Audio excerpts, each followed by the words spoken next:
Hi, so I'm going to start off with the Scottsboro Boys film. I wanted to start off with a quote that stood out to me. It was from Robin Kelly, and it said, "He was the closest you could look to a rapist as the white imagination was concerned."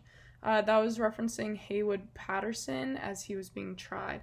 So this quote just shocked me because it just came to mind, like, how do we even know what a rapist looks like? Like, they were just calling him a rapist because he was black, and it's so obvious because you can't just look like a rapist. You either are or you aren't.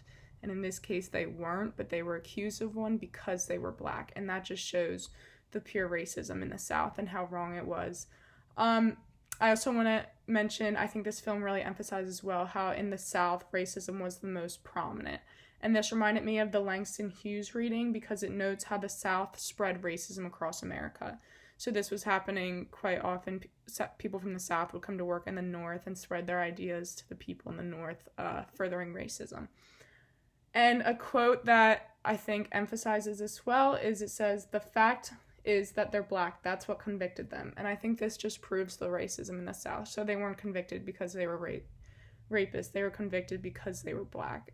And they believed the white woman over the black man, which they would always believe the white person over the black person in those situations. The second thing I want to mention about this video is that it reminded me, I think it was important how they added Bryan Stevenson to the conversation. So he was the lawyer in the book Just Mercy, where he is a lawyer for people on death row, and a lot of his cases were black men unjustly like on death row. So they were not supposed to be there, but they were because of their race. And that was only in like the 1990s. So this problem is still occurring like in recent times. Like it's not something that has just gone away, as Bryan Stevenson and what he fights for shows. The second film, American Denial, I think it was important how they mentioned unconscious racism.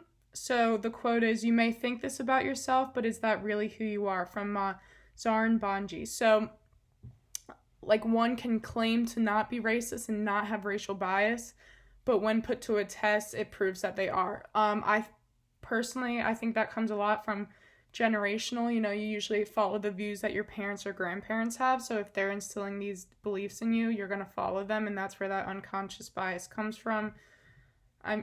It's just spread from generation, and there just needs to be a stop put to it because it's hard because it is an unconscious bias. So it's just important that they mention that because they claim that we're not the people we used to be, which we aren't. We have new laws and such, but that unconscious bias still stands.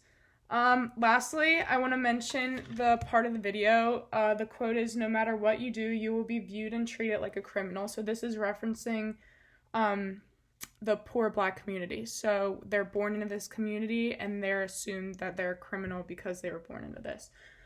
This reminded me of the Marcus Garvey article. It's just saying that equality is not there yet.